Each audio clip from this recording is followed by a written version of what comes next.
అందరు నమస్తే. ఒక మంత్రి కాన్స్టిట్యున్సీ, అది కూడా మహిళా మంత్రి, ఆదివాసీ మహిళా కాన్స్టిట్యున్సీ, ములుగు కాన్స్టిట్యున్సీలో సపరేట్గా రాక్షస పాలన జరుగుతున్నట్టు కనిపిస్తుంది. వరుసగా ఇన్సిడెంట్స్ జరుగుతున్నాయి.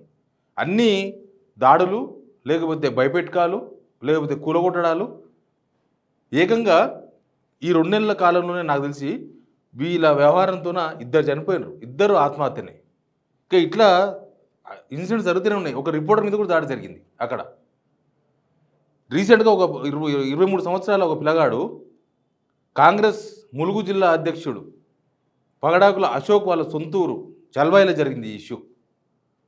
సీతక్క గారు ఏం చేస్తున్నారు, ఏం ట్రైనింగ్ ఇస్తున్నారు లీడర్లకు అంటే, నేను చూసుకుంటా మొత్తం మీరు పని చేసుకోండి, ఏం చేస్తున్నారో చేసుకోండి, ఏం కొట్టుకుంటారో కొట్టుకోండి, ఏం సంపాదించుకోండి అని ఉన్న చెప్పిండ్రా వీళ్ళకు. ములుగులో రాక్షస పాలన పైన మనం మాట్లాడదాం. సబ్స్క్రైబ్ చేసుకున్న వాళ్ళు పక్కా సబ్స్క్రైబ్ చేసుకోండి. నేను రీసెంట్గా జరిగిన ఎపిసోడ్తో స్టార్ట్ చేస్తా. ఇక్కడ కనిపిస్తున్న ఈ పిల్లగాని పేరు చుక్క రమేష్, 23 ఇయర్స్. వీళ్ళది ఏ ఊరు అంటే గోవిందరావుపేట చల్వాయి మండల్, అది ఊరిది. ఇది పగడాకుల అశోక్, గుర్తున్నారా? నా మీద కేసు పెట్టిండ్రు. పగడాకుల అశోక్, నేను ఒక స్కీమ్లో, సెంట్రల్ గవర్నమెంట్ స్కీమ్లో స్కామ్ జరగబోతుంది, ఫైల్ మీ దగ్గరకు వచ్చింది, మీరు ఓకే చెప్పేస్తే దానిలో పైసలు పోతాయి, 1000 కోట్ల రూపాయల ఫైల్. అది ప్రైవేట్ ఇన్స్టిట్యూట్స్తో కుమ్మక్కై ఈ వీళ్ళకి నిరుద్యోగులకు వాళ్ళకు స్కిల్స్ నేర్పించే పథకంలో ఇట్లా ఫ్రాడ్ జరగబోతుంది, నాకు సమాచారం ఉంది, మీరు పరిశీలించండి, ఓకే అయితే ఓకే చేయండి, లేకపోతే ఆపండి. ఎందుకు పబ్లిక్ మనీ, ఎందుకు ఆ పేద పిల్లలకు, మధ్యతరగతి పిల్లలకు స్కిల్స్ నేర్పించుకునే ఒక స్కీము, అది వేస్ట్ కావద్దని చెప్తే పగడాకుల అశోక్ అనే ఆయన్ని, ములుగు జిల్లా కాంగ్రెస్ అధ్యక్షుడు, సీతక్కకు రైట్ హ్యాండ్, ఆయన వాళ్ళ అనుచరుల చేత కేసు పెట్టించిండు. ఏడ కేసు పెట్టిండు? పస్రా పోలీస్ స్టేషన్లో పెట్టించిండు కేసు. ఇప్పుడు సేమ్ ఆ పస్రా పోలీస్ స్టేషన్ చుట్టే ఈ వివాదం నడుస్తుంది.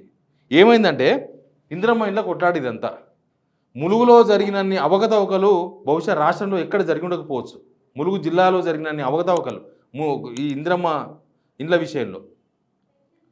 అసలు నాకు ఒక అతను వచ్చిండు, వాళ్ళ ఆన్లైన్లో ఒకరి పేరు ఉంటుందంట, లోకల్లో ఆఫీసర్లు కాంగ్రెస్ లీడర్లు వచ్చి వేరే వాళ్ళ పేరుకి రాసి లిస్టులో వెళ్ళి ఇచ్చేస్తారంట. ఆన్లైన్లో వీళ్ళ పేరే ఉంటుంది, కానీ వేరే వాళ్ళ మీదకి ఇస్తారు. ఇప్పుడు ఈ చుక్క రమేష్ సంగతి ఏంటంటే, ఒక్కడే పిల్లాడు ఉంటాడంట, వాళ్ళ నానమ్మ తల్లిదండ్రులు లేరు, ఇందిరమ్మ ఇంటికి అర్హుడు, గుడిసెలు ఉంటాడంట. ఇందిరమ్మ ఇంటికి అర్హుడు కదా, ఎంతకి ఇస్తలేడంట.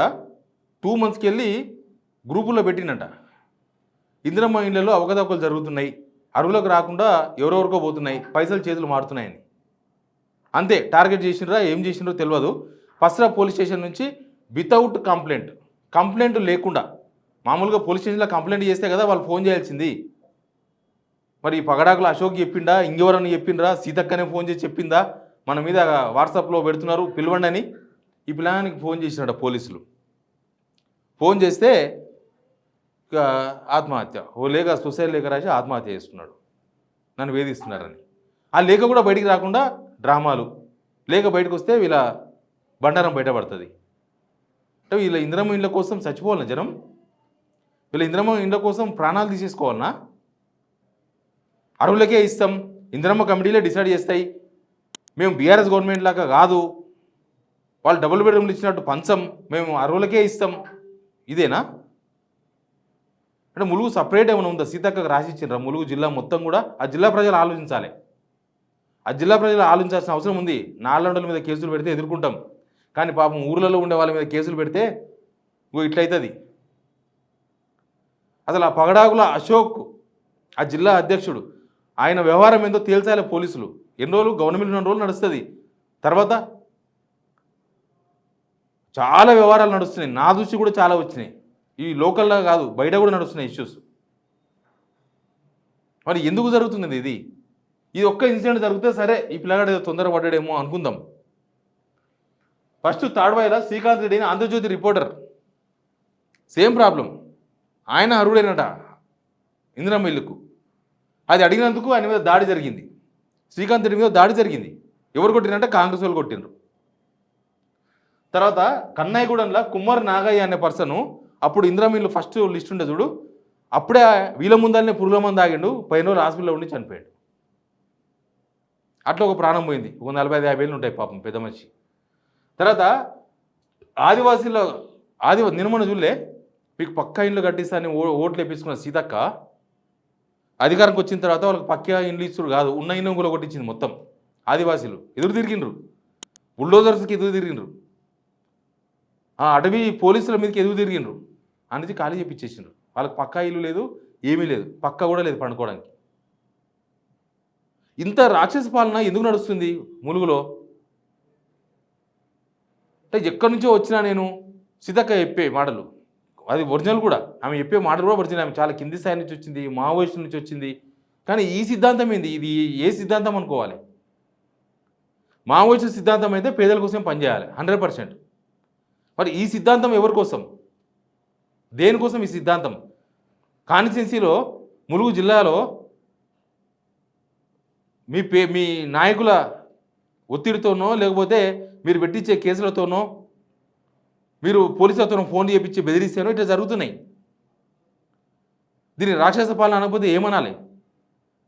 అసలు ములుగు జిల్లా పేరు మీద ములుగు జిల్లాలో ఏం జరుగుతుందో ఆ ఎస్టీ కమిషన్ ఎవరైనా ఎంక్వైరీ అయినా చేయండి, కనీసం ఎంక్వైరీ చేయండి. మొత్తం వదిలేస్తే ఎట్లా? ఏమనంటే ప్రజాస్వామ్యం, ప్రజాపాలన, ఇందిరమ్మ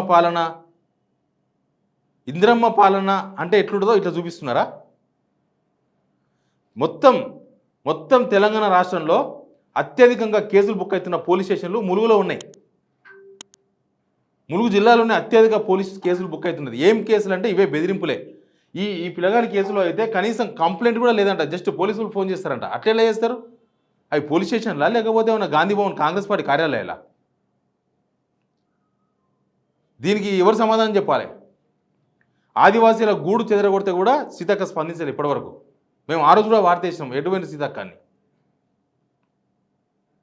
దీని మీద ప్రభుత్వం ఎవరు పట్టించుకునే దిక్కు లేదు. ఎందుకంటే అందరూ అదే పరిస్థితిలో ఉన్నారు, ఎవరి పనిలో వాళ్ళు బిజీగా ఉన్నారు. మీరు ఏమైనా చేసుకోండి, తెలంగాణను దోసుకోండి, కానీ పేద ప్రజల మాన ప్రాణాలను కాపాడాలి కదా. మీరే వాళ్ళ మాన ప్రాణాలు తీస్తారా? అంటే ఇప్పట్లో ఎలక్షన్ లేవన్న ఉద్దేశమా, లేకపోతే మాకు ఎదురు తిరిగితే ఇంతే అని ఇచ్చే సంకేతమా అక్కడ జనాలకి? ఇట్లాంటి దాని మీద ఎవరు చర్యలు తీసుకోవాలి? ప్రభుత్వం పట్టించుకోదు. ఎస్టీ కమిషన్, ములుగు జిల్లాలో ఉండే ఎవరైనా ప్రజానాయకులు ఉంటే, అడ్వకేట్లు ఉంటే బాధితులను అండగా నిలవండి. కనీసం ఆ ఎస్టీ కమిషన్కి ఎక్కడెక్కడ కమిషన్లో న్యాయం జరుగుతుందో, కోర్టులో న్యాయం జరుగుతుందో కనీసం అక్కడైనా కేసులు వేయించండి. ఎక్కువైపోయినాయి దౌర్జన్యాలు. నాకు వచ్చే సమాచారం ములుగు నుంచే చాలా సమాచారం వస్తుంది. ఏంటంటే ఆడ అంత దారుణంగా, అంత దరిద్రంగా ఉందట. ఇది కరెక్ట్ పద్ధతి కాదు. రాజకీయాలు మీరు చేసుకోండి, జనాలకి సంబంధం రాజకీయాలు. మీరు అరువులకు ఇవ్వాలనుకున్నప్పుడు ఇందిరమ్మ ఇల్లు అరువులు అడిగితే తప్పేమున్నది? వాట్సాప్లో పెడితే తప్పేమున్నది? మీ కిరీటం పడిపోతుందా ఏమన్నా? ఆయన పెట్టిన దానిలో నీతి నిజాయితీలో లేదో చూడండి. ఇందిరమ్మ ఇంటికి అర్హతనో కాదో తేల్చండి. యాక్టింగ్ చేయొద్దు, ఒరిజినాలిటీ ఉండండి ఎవరైనా సరే. రైట్ హ్యాండ్లను లెఫ్ట్ హ్యాండ్లను పెట్టుకొని జనాల మీద దౌర్జన్యానికి వదిలేస్తే ఏడుపోలే జనాలు. మీరే ఫస్ట్ మంత్రి కాదు, మీరే లాస్ట్ మంత్రి కూడా కాదు ములుగు. ఇంకా చాలామంది వస్తారు మంత్రులు, చాలామంది ఎమ్మెల్యేలు అవుతారు, కానీ గుర్తుండిపోతారు. ఇట్లాంటి రాక్షస పాలనను జనం గుర్తుపెట్టుకుంటారు. సీతక్క గారు మీరే. Please subscribe signal TV.